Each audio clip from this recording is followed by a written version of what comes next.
Good afternoon and welcome to the Double A podcast, where we charge up your days with other people's life stories. I'm your host, Ada Anand, and with me today is my good friend from high school, Sanjeet. Sanjeet, if you want to tell a little bit about yourself. Sure. My name is Sanjeet Shelikar. I'm a freshman at Drexel University in Philadelphia. I'm a marketing major, looking to add another major such as sports management or business analytics. Some of my interests and hobbies include basketball and working out. And I love the outdoors, such as camping and just taking hikes. All right, so you mentioned that you go to Drexel University for marketing. So I wanted to talk about like how that city environment, in terms of like the college campus and the activities that surround it, has kind of impacted your first year, because it's very different. I'm sure for me, because just the way that Stony Brook University is set up is that it's very much so a suburban environment where like you have to take a car to get to places, and things aren't as close as you would necessarily like them to be. So maybe if you can go into detail about what it's like being in the city on a Yeah. constant basis. So there's so many activities that we do in the city, such as Center City, Penn's Landing, and just exploring the small, niche spots that Philly has to offer. So, like some from time to time, me and my friends will go down to Center City. Um, One time we went down to Fashion District. That's basically like a large mall in Philadelphia. We've been down to Dilworth Park, Love Park to go ice skating down in the winter. And overall, it's just a great place to be because there's so many different activities. Me and my friends were actually scheduled to go to a Sixers game before the league got shut down. So it's pretty upsetting that we couldn't go, but just the opportunity to do so much is so exciting.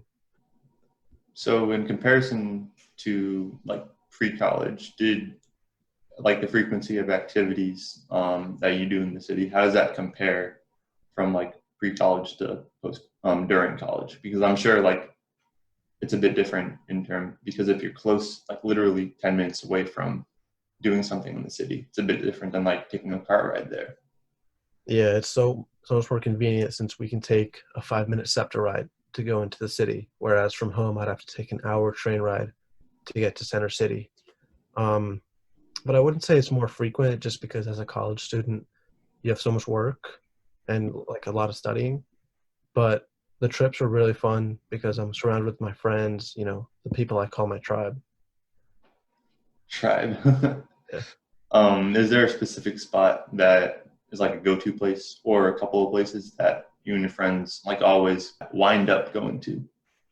There's spots on my school's campus that we go to, such as different parks or just fields of grass where you can sit down, relax, play different games. But in Center City wise, I wouldn't say we have a specific place to go. Yeah, so that's just like so much different from what Stony Brook is, because it's really weird because like I'm not saying it's the wrong setup, but it's just that it differs in terms of the experience you have. So just for context, Stony Brook is like a 2 hour train ride from New York City. So you have a lot of students there that actually are from New York City, or like live really close to the campus. So during the weekend, a lot of them like tend to like go home and hang out with their family, or like hang out with their friends in the city. And like for students who might be a bit busier on the weekend, or don't really feel that like desire to go to the city, it kind of like if it can get in your head if you are someone who like wants to be around people in college, and like is looking to make new friends. But I think that kind of weekend setup, it just like makes the weekdays more active in terms of the events that you would see on campus. Like there's always a social event happening in the night, and there are always like professional development events happening during the day, and like other types of events as well, such as technology workshops and whatnot. So it's kind of almost as if you just offset all the events that you could have had on the weekend and just like try to cram them in into the weekday, which is like what some people prefer. if they just don't have time on the weekend to meet up with other people because they want to see their family. But it's just a different dynamic in terms of like how the weekend is on campus.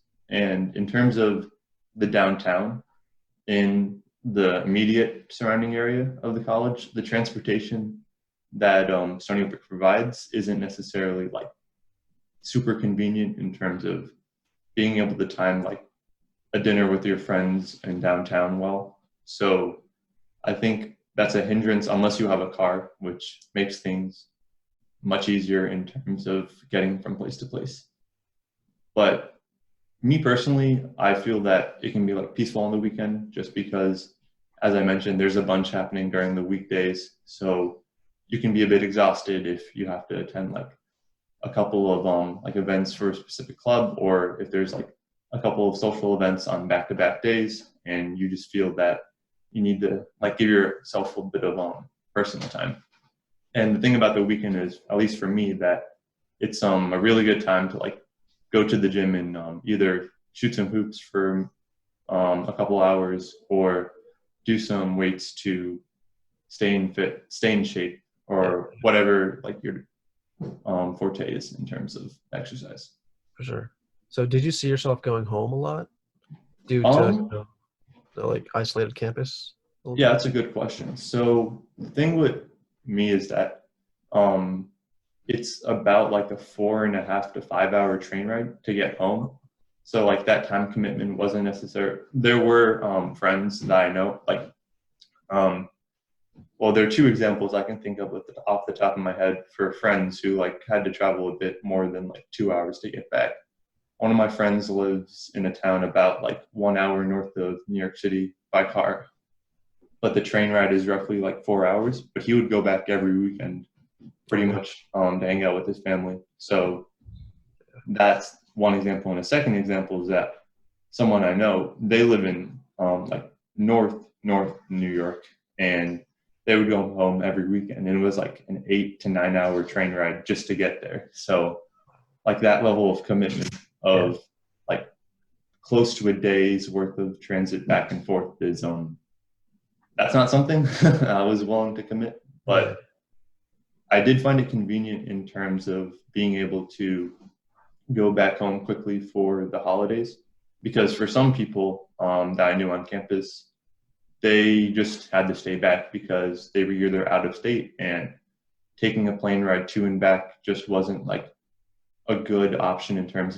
of like the cost, because a train ticket is much cheaper than a plane ticket, obviously. But it's also just like, all right, I have this 4-day weekend, but it's going to take essentially like close to a day's worth of like getting to the airport, waiting for my flight, going on the flight, and getting out of the airport. So I think having that ability to take the train back was really useful in terms of being able to go for the weekend, and also just in general, if I needed to. Like for example, our the high school robotics team has a like ramp riot, which is a competition that they hold in the high school each year. So I decided like I have time on the weekend, so why not attend that? So I just took the train ride back and left Sunday, I think afternoon. So that was really convenient in terms of just being able to see my family and a couple of the friends back in high school that I had. That's awesome. Yeah. So at least for you, since your family lives in like what, 40-ish minutes, it would be an hour by train, but like how does that impact you personally in terms of seeing them? Well, it's great that everyone's so close by. My first week of college, I actually had to get surgery, emergency surgery. So it was great that my family was right there so that my parents could come down and, be there with me. But it is a pain just because my parents kind of always say, hey, when are you coming back home? Just to spend the weekend. And I obviously love my parents and all, but I don't always want to be home on the weekends. I want to spend time with my friends, hang out with them. So there was finding that balance of when to come home. So I would usually come home about once or twice per quarter. So my school has quarter system, so we have 4 different quarters. But my freshman year, I had 3. So I came home maybe 5 or 6 different times for the weekend, and just came home Friday, left Sunday. So it wasn't too long, but it was great to see family during those times. Hmm. Especially in a year when you're like transitioning to just living by yourself. Yeah. What was the dorm situation like for you? So luckily for me, my dorm was just renovated, so we were the first residents to live there. Ooh, So dorms were freshly painted, new furniture, bathrooms were just redone. Everything was great, and it felt like a home because all of my friends were on the same floor, so I could just knock on the door and just hang out with people, and it was just a really fun experience overall. was there something from that first year of living in a dorm that you feel kind of shaped or changed like who you are right now compared to like you entering college? I'd say living with a roommate really made me a better person, made me a cleaner person. Because when I came in, my room back home, wasn't really the cleanest, but I know I had to keep my dorm clean because another person lives there. It's not like I can just leave a mess and have and expect him to be happy with it. So I had to, get in shape and then like hold my act to keep the room as clean as possible. Yeah, I wish that was the case for me. I kept my room like my side of the room relatively clean, Yeah. but I'm not trying to call on my roommate too much, but he just wasn't necessarily.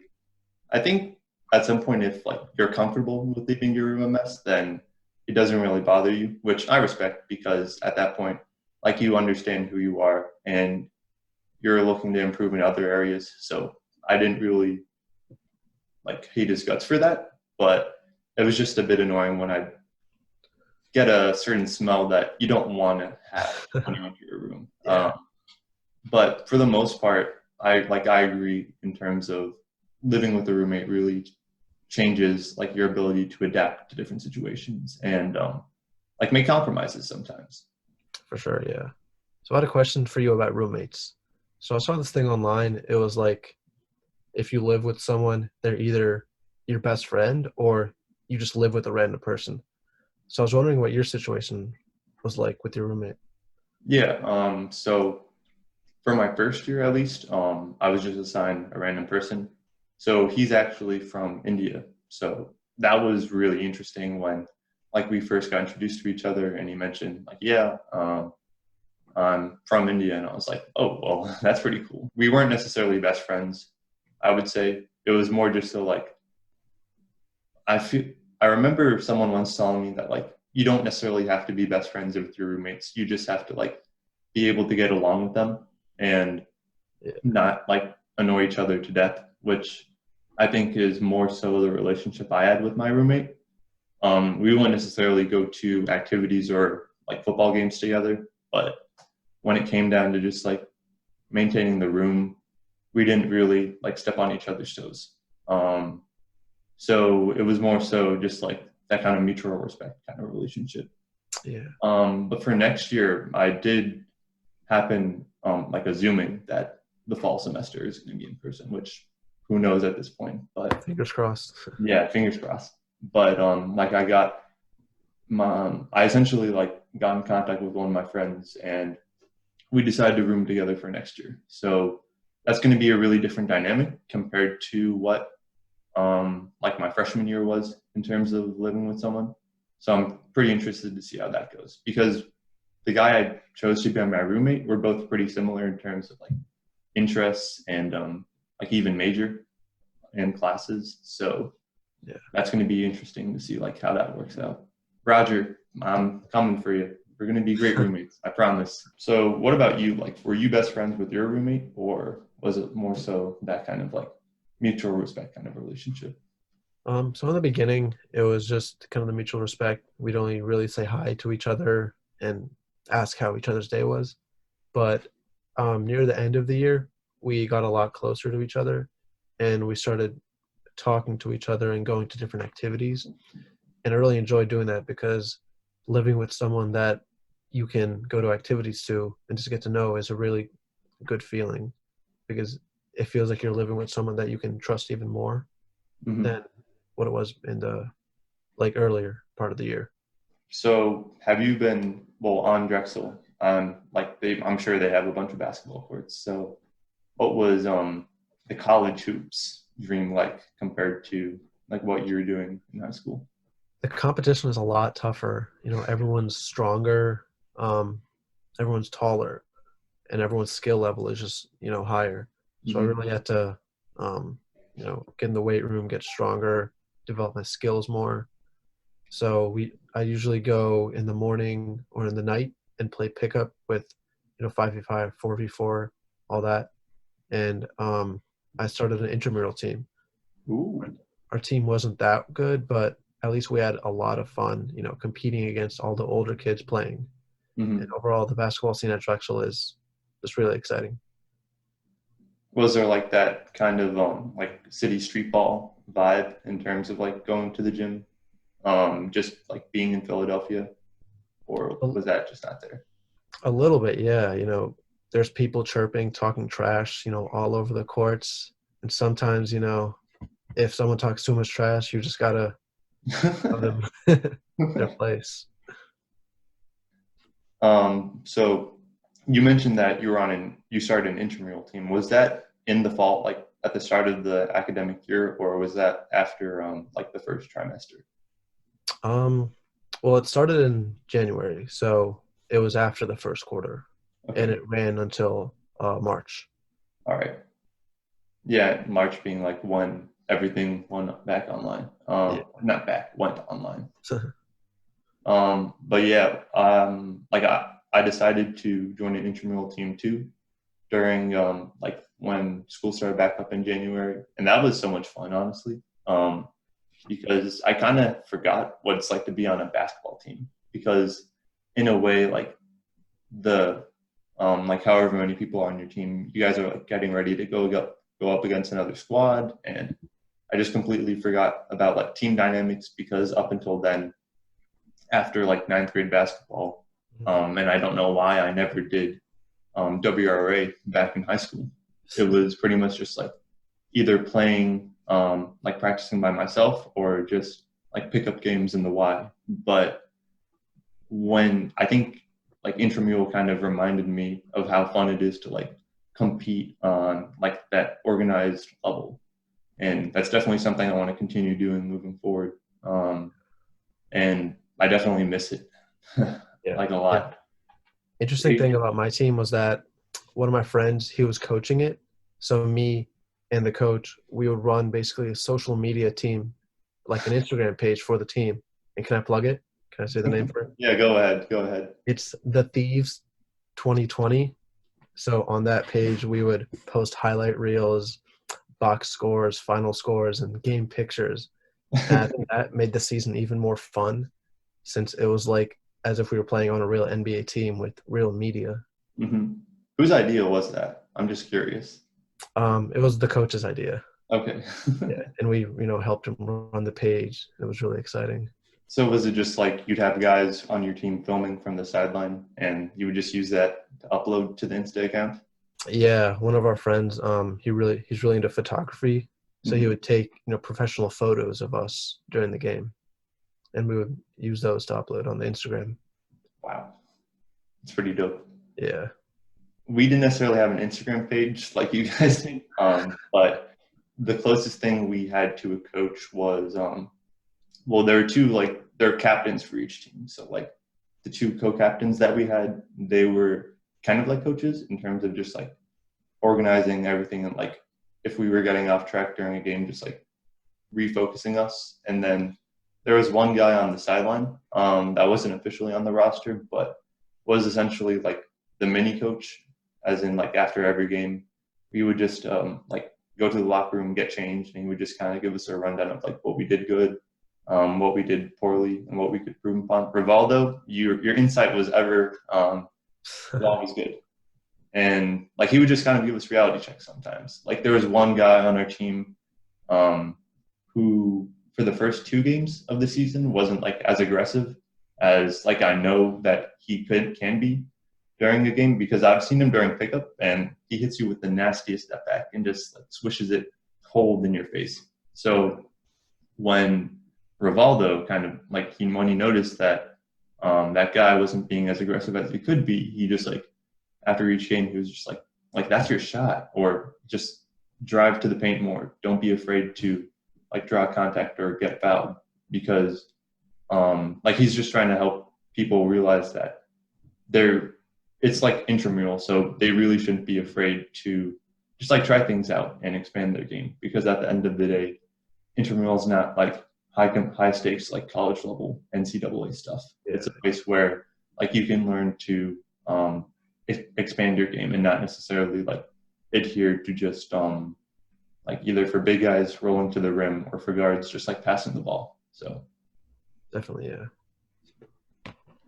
out of curiosity, did you guys ever have a playoffs for intramural basketball? There was a brief. They played a few games at the school, but I think a little bit before the finals, the season got canceled once the school went online. But our team didn't make the playoffs, unfortunately. Ah, that's a shame. Yeah. Yeah. Literally right before playoffs started, everything got canceled, and we were like the first or second seed in our league. I think that they had separate leagues based on like competitiveness. So I think it was like the names of the league were like competitive league and recreational league. So we were in the recreational league, and I was like, well, that's a bit of an insult, but it was still kind of cool to like get hype about that kind of playoff format. But unfortunately, got canceled. But we would have won. We would have taken them down. Definitely would have, yeah, for sure. So I wanted to talk about in case you guys and the viewers don't know, both of us are big fans of basketball. So I wanted to talk about how like each of us got into basketball because the sports had, at least for me, a major influence on my life, and I'm sure for you as well, Sanjeet. So maybe if you just want to talk about like your history with playing the game and how it's kind of impacted you. So I started playing in second grade. One of my best friends, when I used to live in California, he introduced me to playing basketball when his family bought a basketball hoop. And soon after that, my parents enrolled me in different CYO leagues for churches. And at first, I absolutely hated basketball. I felt like it was just forced on me, like I was just taking a math quiz, something like that. But in around 5th or 6th grade, when I moved back to Pennsylvania, I fell in love with the game just because I started watching it more and playing it more and understanding that it really wasn't a chore and that it's a fun activity that I can play. And in 7th grade, when I was playing WRA basketball, we won the championship. And I feel like that moment solidified my love for the game. And then all throughout high school, I started taking it more seriously, working on my game by myself or playing pickup games with my friends. And that's how I really improved to become the player I am today. Oh, that's awesome. So in terms of like high school, because like I'm sure that the idea of like the 9th grade junior varsity and varsity teams obviously had some appeal to you. How did that kind of impact your approach to the game? And did you like end up trying for those teams? And maybe if you can go into that. So I actually never tried out for the basketball team at school, and that's one of the biggest regrets I've had in my life so far. Just knowing that there was a chance that I could have made the team, but I didn't take that chance. So, but overall for basketball, it's taught me, a solid work ethic that I could bring outside of sports. So, doing all the reps for, shots or layups or dribbling moves, I could take that into, school or work or just anything in life. So I hope you don't mind me asking, but like what led you to like not try out for the team? So there might be a few reasons for this. One was that I always doubted myself. Like I would tell myself that I'm not good enough for the team. And that's something that I should have never done in the first place. You always got to believe in yourself and just be confident overall. And then there was the other side, which is my parents. They wanted me to focus more on school Yeah. and not, as they would say, waste time on sports. But I saw sports as something that, like a release valve, somewhere where I can just be myself and Mhm. just um, play sports. Yeah, like I think you make a really good point there. Sports really allows like all different type of people to come together because like as long as because really like the only thing that this is more so on the professional level and doesn't apply to like recreational, but like as long as you can like produce per se in terms of like getting buckets or in the case of like football, getting touchdowns or making good plays, then that's really all that I guess like people really concern themselves with in terms of like production. But also just like that kind of team dynamic that is created from playing sports really brings people together. And like at least for me personally, playing on the ninth grade basketball team was just like a game changing experience because the closest thing I had to that was like some competitive leagues that I played for when I was younger, around sixth or seventh grade.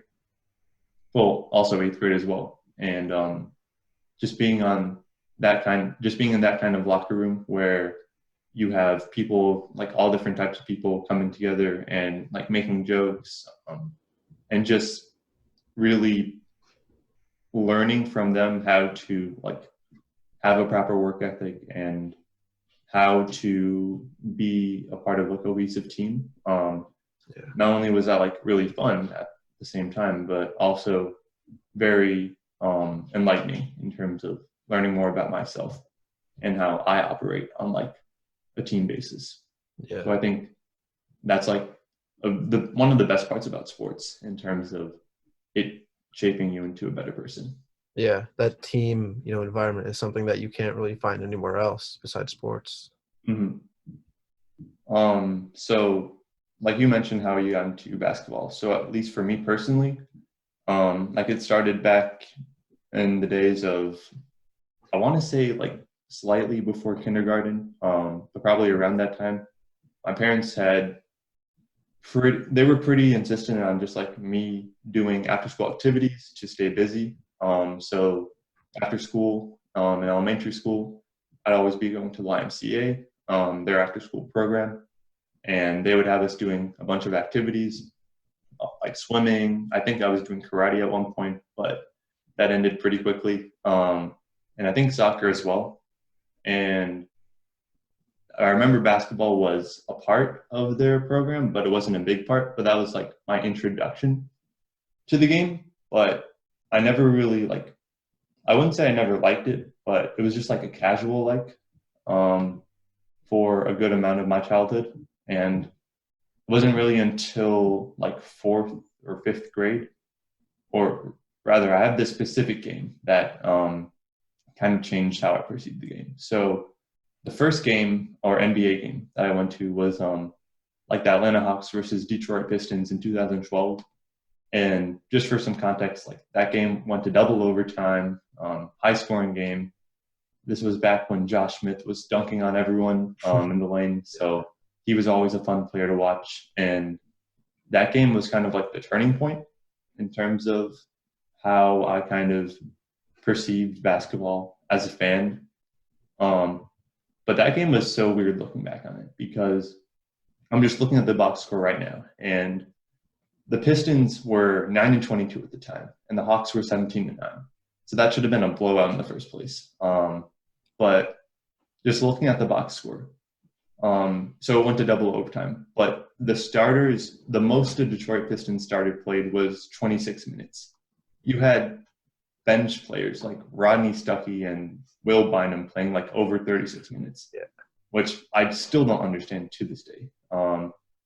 And then you just have, and like all the Atlanta Hawks starters did relatively well. Like Josh Smith scored 31 points, all over 22. So that's normally like enough to get you a win against the Detroit Pistons, of all teams. But I guess that night just took a double overtime to crunch it out.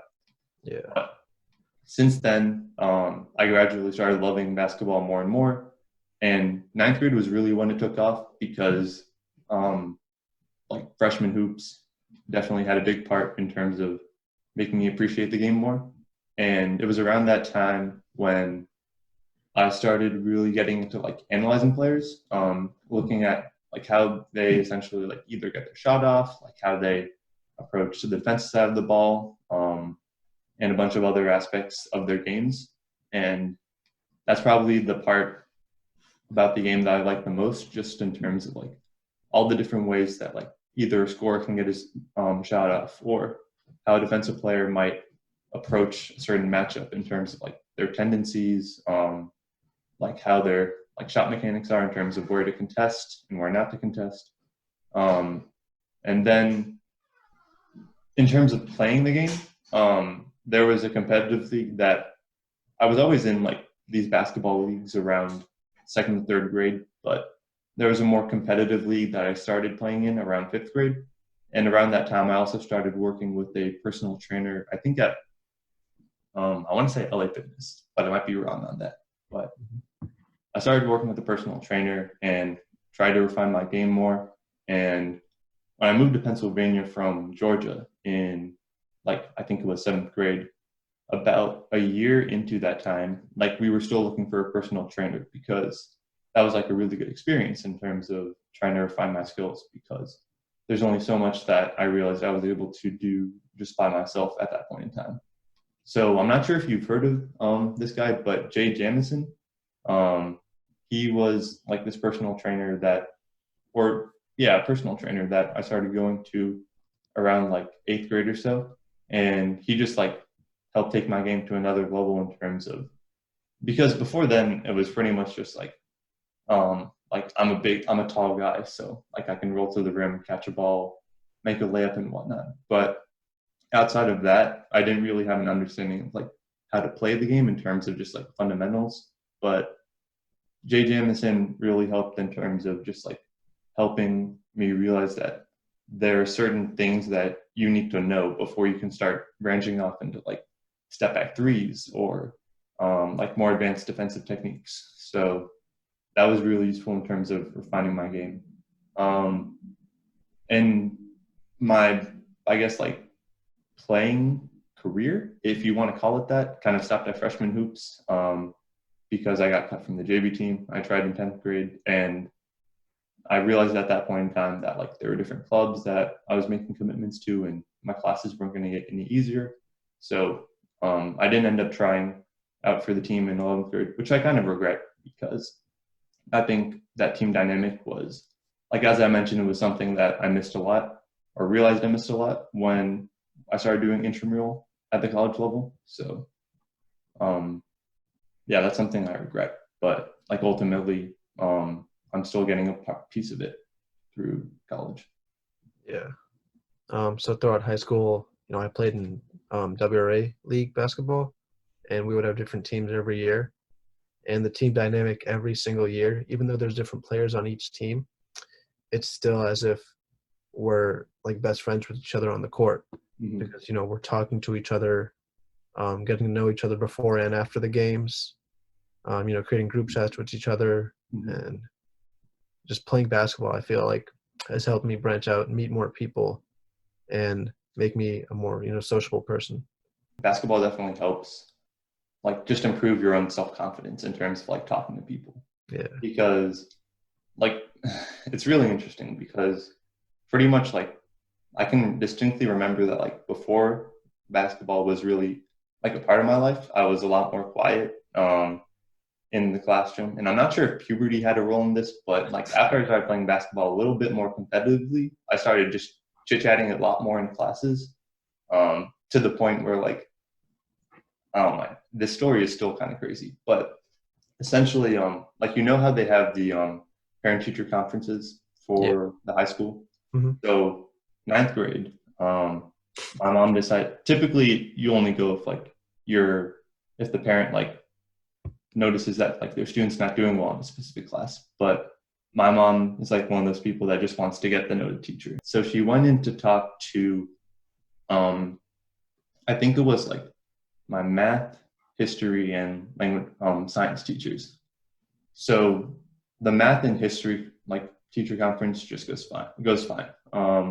My history teacher just says like, he's a little chatty, but not too much. But during my mom's conference with my science teacher, my language arts teacher, who I'm really talkative in, happens to walk by, and she comes in when she sees that there's someone in the room, and she's like, "Oh, are you Audit's mom?" And my mom's like, "Yeah, that's my son." And she's like, "Good. I want to tell you some things about your son. He talks too much in class." Now, and so when I come, I don't know the story happens until my mom comes back, and she's like, are you talking too much in your language arts teacher's class?" And I'm like, "Mom, how do you know that?" You're like, your language arts teacher literally went out of her way to tell me during a conference. And I was like, well, that's not a good indicator for me. I didn't get into too much trouble, thankfully, but like my mom just made me promise, stop talking in your language arts teacher's class so much. It just kind of goes to show like how basketball just makes you, or sports in general, just makes you like more sociable or more comfortable with being social. Yeah. So in terms of players you've played with, who would you say is the best player that, you've played pickup with, or that you've played on a team with or played against? I'm going to give two different answers, one for the high school level and one for like intramural in college. So at least for my high school time during freshman hoops, Tyler Casso was the funniest guy on the team. He had so many locker room antics that just would make you laugh, and he just knew how to like diffuse any kind of situation. So I can't really cite a specific story, but I can just like go on. I could just like talk for days about how he just like brings a level of like funniness and enthusiasm to the team that was just really cool to experience, especially in your like first year of playing basketball on like the school level. Because at least for me going into it, like I had moved to Wissahickon, the school district, like not too long ago. So I was still a bit nervous about like how was I going to be able to interact with these people, because I think on that team the only person or only three people I really knew were like Tyler Friedman, Cole Hirsch, and Daniel Howie. So I don't think I really knew Cole that well either. So I was a bit nervous in terms of just like knowing how am I going to be able to like interact with these people, because I'm going to be spending like practice, bus rides, and games with them pretty much for like a good chunk of the year. But like Tyler Castro just made me feel straight at home, man.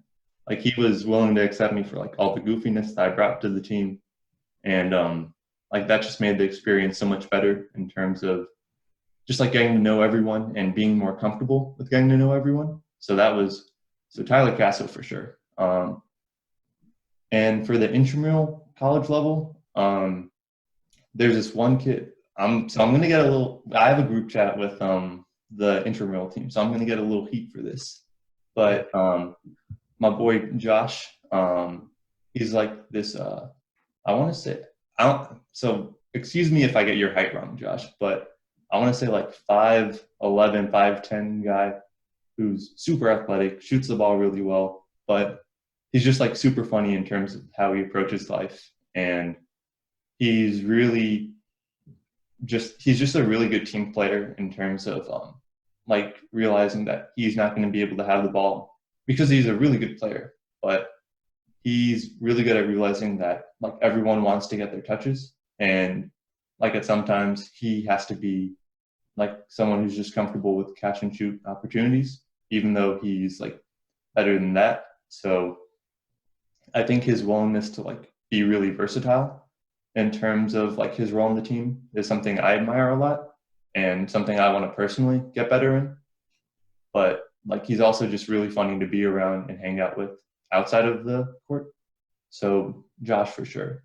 I'm sorry to like all the other teammates. You guys are great as well. Like don't get me wrong, but Josh is just like really funny. But yeah, what about you? Is there like one or two people that stand out to you? I'd say the best player that I've played with intramural wise was, I think it was my sophomore or junior year, I forget. but he was a year below me. And the league that I played in, WRA, you wouldn't really see dunks or like fadeaway threes or anything like that. But this guy had it all. He had the two-hand back scratcher dunks, the one-hand tomahawk dunk. He was doing everything. He was actually one of the best teammates that I've had too. He wouldn't be afraid to tell me if I'm doing something wrong, but tell it in the nicest way possible, so that it wouldn't feel like he was putting me down, you know. And I believe he actually committed to Mansfield College recently. Mm-hmm. So it's good to see that. Yeah, it's good to see that he's making basketball, you know, a real life career possibly. And then on the college level, the best player that I've played with is one of my friends, Cooper. I'll never say to his face that he's better than me just because of my ego, but he's one of the greatest teammates I've had, one of the greatest friends, and one of the best basketball players. His step back three-pointer is just deadly. He'll literally shoot from anywhere on the court, and he'll make it. And he's about 5'8", 5'9", so he's not the biggest guy on the court, but his layup package is insane. He'll do like the reverse layups, anything on you. He's just an insane player. Nice. Yeah, a running theme seems to be that like all these people seem to be good teammates, which has just not been the case with MJ in the Last Dance documentary. Oh man. I don't want to say he's just been like crapped on entirely as a teammate, because like his kind of leadership style obviously produced results in terms of like 6 championships. Hard to argue with that, but it just hasn't really made him out to be the nicest person in the room, I guess is the best way to phrase it. But I feel like, at least in my opinion, like for the like more enthusiastic NBA fan, if you already knew a bit about Michael Jordan and how like he operated, the documentary won't really like change your opinion on him too much. It's definitely changed like how I perceive him as like a player and how his motivation is. But in terms of like, oh, what, like, was he a good player, or was he like a good person in terms of like all the like gambling that he was doing and whatnot, that's not really gonna. If you already knew that going into the documentary, then the documentary doesn't really change your opinion on that. But it's still been like really entertaining, nevertheless. Yeah. So going into watching the doc, in my opinion, I already knew that Michael Jordan was the greatest player of all time. But I feel like this doc has really solidified it, because you see his career through a different lens. You know, you see all the struggles that he had to go through, you know, hearing that his father died, going through the struggles of not even being able to play because of a GM saying he can only play a certain amount of minutes. Like, that's insane. He's only out there to play basketball, not really be on a political team where he can't play. And just seeing his whole career and seeing, you know, the last 2 episodes are coming out soon in a day or so. So I'm really excited to see, you know, how the tail end of his career, wait, that just sounds awkward as hell. Or just like how that season kind of ended in terms of like it being a kind of finality to his career. Yeah. With the exception of the Wizards days, but we won't talk about that. Yeah, we won't see that. And is there a favorite episode or like moment you've had from that documentary? Because it's just been like a documentary built on moments. So I'm not sure if you have a specific one that like stands out to you. I'd say my favorite moment was him winning the championship against the Sonics on Father's Day. And it was just really sentimental that you see him on the floor crying, holding the basketball for his father. That just really, it touched me a bit.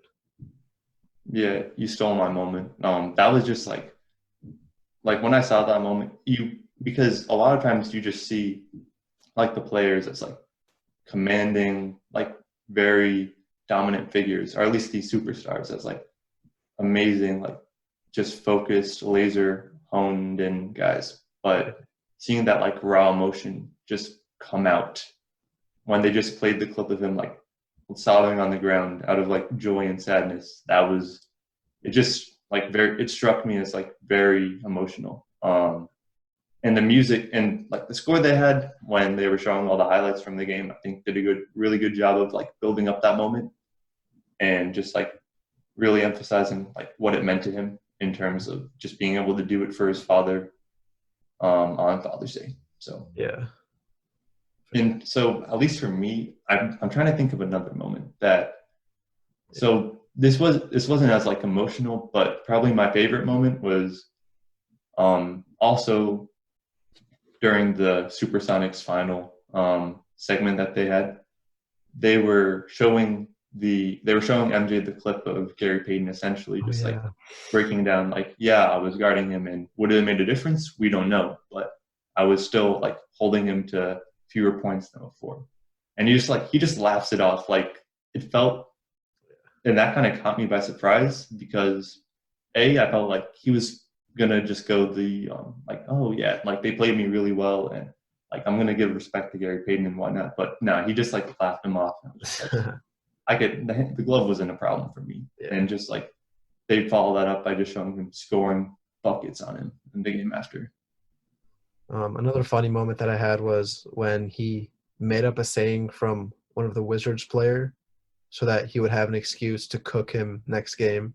Yeah. I forget the exact words he said, but he was so mad that he got outscored by, I think it was a rookie or a second-year player, that he made up a quote from him to give him the fire to go out and outscore him the next game. They played against each other.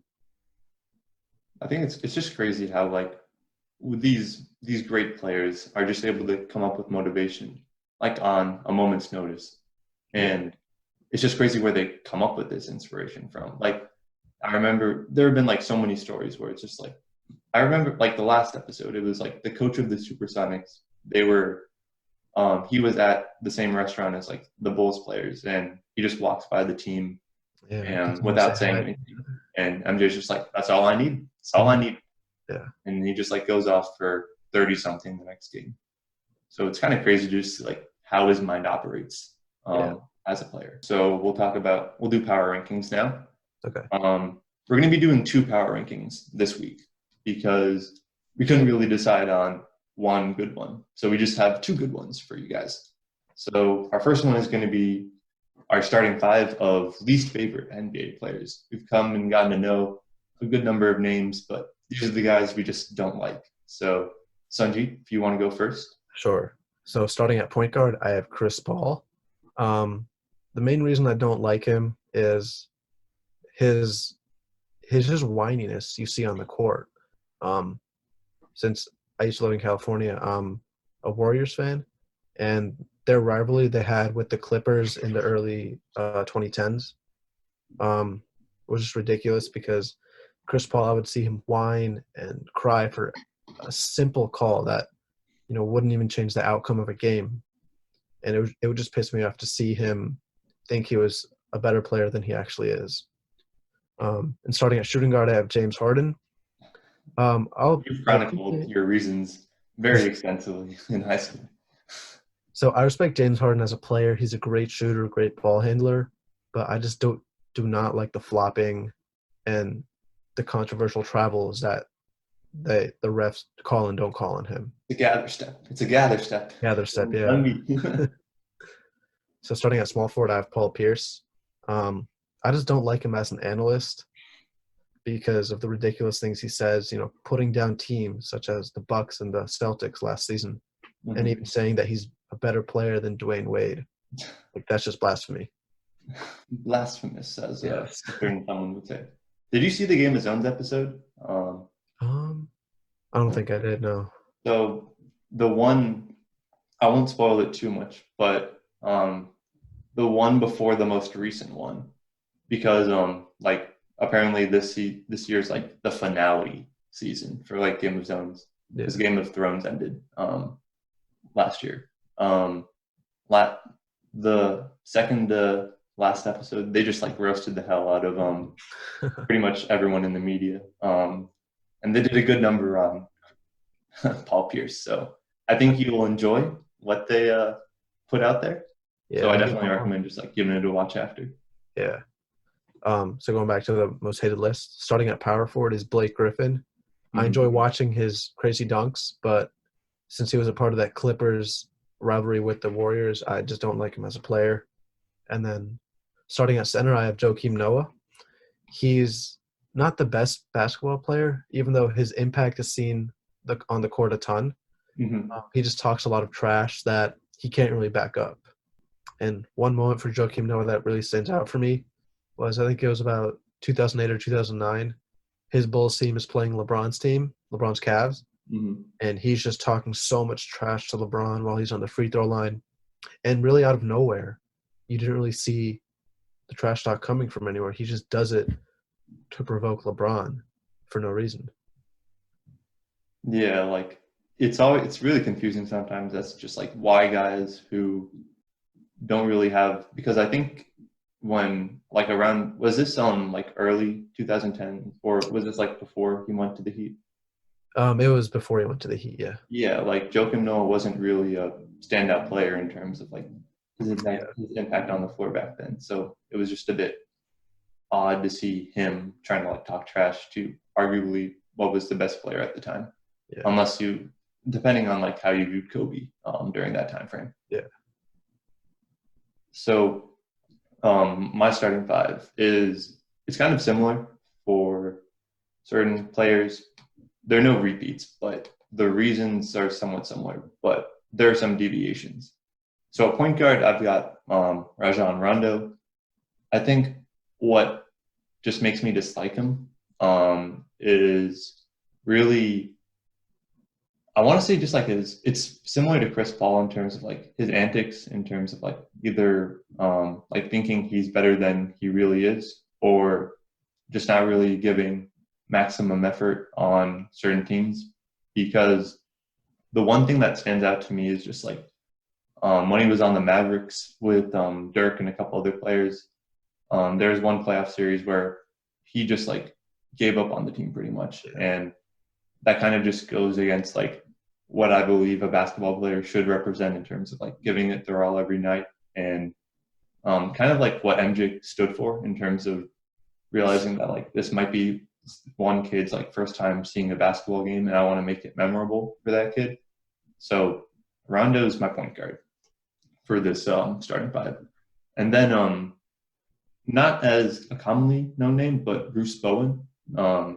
So just for some context, he was this was back in the mid 2000s or so, but he played for the Spurs, shooting guard, good defensive shooting guard. But the thing that, the thing that always like annoyed me about him is just like the fact that his defense was a lot of essentially Zaza against Kawhi that one year, where he would just slide his feet under the guy he was guarding, and their feet would just land on his, and that like just has, and he has never like denied that he does it intentionally. Like he's gone out of his way to just say, yeah, it was part of my tactic, but so what? But it, I think you have to recognize that like at some point it does pose a threat for like the people that you're guarding and their longevity, as long as like their health in general. Like T-Mac and Kobe and a couple of the other like big name shooting guards that he was going up against, they were kind of like infamous for like having lower leg issues or ankle issues towards the end of their careers. And I feel like that kind of defense where they just like constantly land on your feet because you're putting it there is like a really messed up way of like expediting that injury process. So Bruce Bowen for me, not necessarily because of his personality, but kind of like with Harden, just like the tactics that he employs. Yeah. At small forward, I have Wiggins. Like I know he's on the Warriors, so hopefully, I hope that he like improves and everything. But like he's got all the talent in the world, nothing's really manifested itself yet. So it's just like that. The lack of effort is just like it's easy to see. I feel just because I'm not saying he has to be like Kobe or anything. Like I feel like at this point, as if you can be like a productive scorer or just like shooter, then Wiggins has like done a good job. And I think that's just more so, or like our expectations of him now have just fallen tremendously from what they were a few years ago. Yeah. So it's just the lack of effort that kind of stands out for Wiggins. Mhm. At power forward, Jared Dudley. I mean, like this guy, similar to Joakim Noah, like he just tries to start stuff that isn't there. I can vividly remember against like the Sixers in the one playoff series last year, where like he was just going at Joel Embiid for no reason, and then Jimmy Butler steps in, and it's legit about to be a fight because I don't doubt that Jimmy Butler would just get ready to throw hands like they were back in the '80s.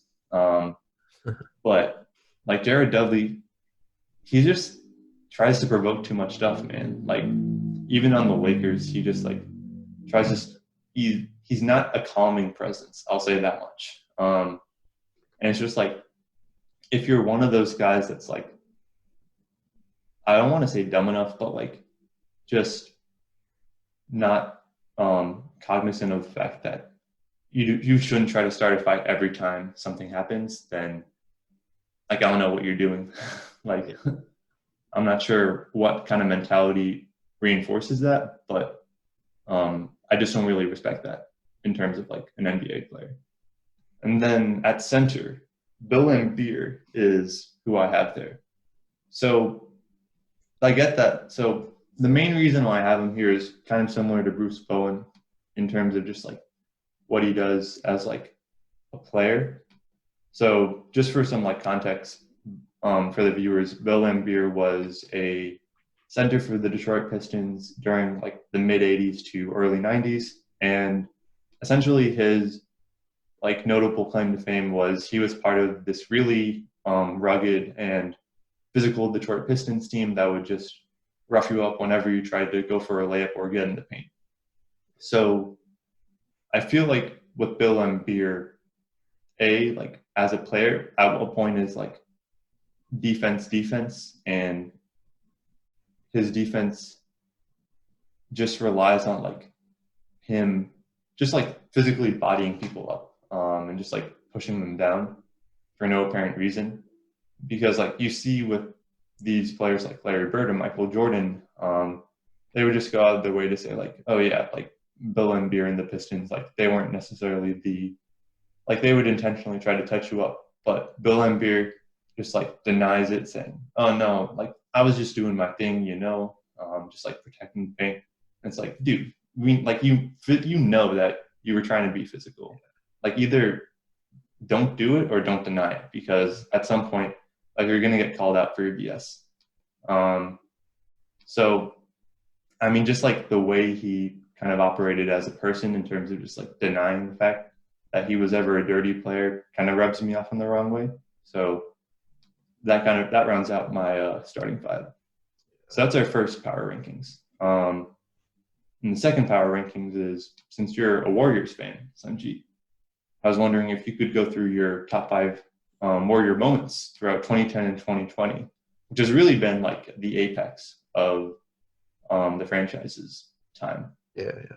So I'll start from the bottom. So at number 5, I have Steph Curry dropping 33 points in the half to eliminate the Houston Rockets in Game 6. So at halftime of this game, Steph Curry had 0 points. And I was watching this whole game, and I was really not confident, in his second half performance. I was hoping he'd bounce back, but nobody expected him to drop 33 points in this half. Hitting insane 3-pointers like the one he had on PJ Tucker, where he had a hezzy step back, then fading into the Houston Rockets bench. And just Klay Thompson, Andre Iguodala hitting clutch shots in that game to eliminate the Rockets. And at number 4, I have trading Monte Ellis. Now, in the media, this trade was seen as a loss for the Warriors because they gained Andrew Bogut, who at the time was kind of an injury-prone center, but great on the defensive side. Mm-hmm. And looking back at that time, I really enjoyed Steph Curry more than Monte Ellis. So just getting rid of Monte Ellis was a great moment for me. So correct me if I'm wrong, but like Monte was like a 20-point scorer at that time. Not really like a playmaker, but more so just like someone who could get you a bucket. Yeah. So that's true. I really enjoyed Steph Curry because he was more of a point guard than Monte Ellis. And I feel like their playing styles really clashed with each other. Just like, James Harden and Chris Paul, they didn't really work out. And I didn't really see a future with Ellis and Curry together. So coming in at number 3, I have Game 6, Klay Thompson versus OKC in, I believe it was 2016 against the Thunder. And funny moment was during this game, I had aunts and uncles over, Mhm. so I kind of had to split my time with them in the game. So it was just a struggle. But one moment I have was running back upstairs to watch the game, and I see Klay Thompson at the half court circle being guarded by Russell Westbrook. Westbrook was all up over him, and Klay Thompson just shoots it and swishes it from about 8 feet behind the 3-point line. And it was just an insane shot by Klay. Dang. And I feel like that moment really started Game 6 Klay, where he goes off in Game 6s. Mhm.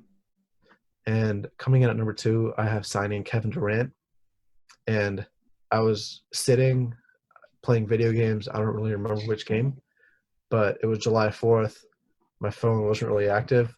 All of a sudden, I get the notification from Bleacher Report.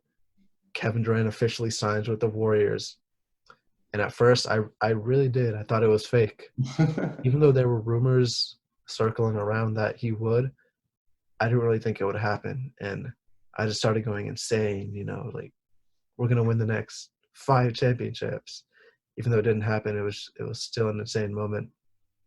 And then coming in at number 1, I have winning the NBA championship in 2015. So back then, I had like a phone laptop curfew at 10 o'clock. So I didn't get to watch them play in the game. But I remember going to bed and then waking up and just wanting to check my phone to see if they won the championship. And they did, and I was so happy. And I believe it was the day of our eighth grade graduation. Ooh. So it was like double happiness that day. Were you talking trash to like any of your friends that were Cavs fans or like Warriors haters at the time? Yeah, for sure. They all hated the Warriors, even though they were the new team coming up. Mhm. Nobody thought they would beat the Cavs. And I just told all my friends, I told you, we made it. And my 8th grade English teacher, he was really supportive that I liked the Warriors, and me and him would always talk about basketball. And when I walked up on the stage to shake his hand, he was like, the Warriors won it all. I was like, heck yeah, we did. It was a great moment. I'm kind of surprised the Curry's performance in against the Knicks that one year. I think it was like either 2013 or 2014. Yeah, He 20. dropped like 50 something in the Garden. Yep. I'm kind of surprised that didn't make the list. But I guess honorable mention maybe. Yeah, that would be close to honorable mentions. Another honorable mention I would have was signing DeMarcus Cousins. It was the same situation. I was playing video games. I was actually playing Fortnite with a few friends, and then I see the notification on my phone, and I immediately have to call one of my other friends. He's a really huge basketball fan, and I'm like screaming at him like, DeMarcus Cousins just signed with the Warriors. I'm like, we're gonna win even more championships. And even though they didn't with Boogie, it was still just a really hype moment for Warriors fans. Yeah, like I legitimately remember. I feel like with the Kevin Durant signing, I feel like I wasn't as like not being a Warriors fan, or at least not being like the main team that I support. It wasn't like as ground. It was still pretty like groundbreaking, but it wasn't like earth shattering. Well, at least when like Boogie signed with the Warriors, that just like was a like what the heck moment. It broke the NBA, I'd say. Yeah, I was like, all right, the Warriors are gonna have like a dynasty for 10 years at this point. Yeah. Because Cousins was beasting it before he got injured, or I think it was like a ruptured Achilles, if I'm not mistaken. Yeah. So when I saw he signed with the Warriors, I was like, I mean, what is every other team doing? Like, just sign them in. All right, so that ends the 3rd episode of the AA podcast. Sanjeet, thank you for taking the time out of your day to do this with me. Yeah, Ada, thanks for having me. I had a really great time. All right, until the next episode, everyone, I hope you guys have a great day and enjoy the weekend.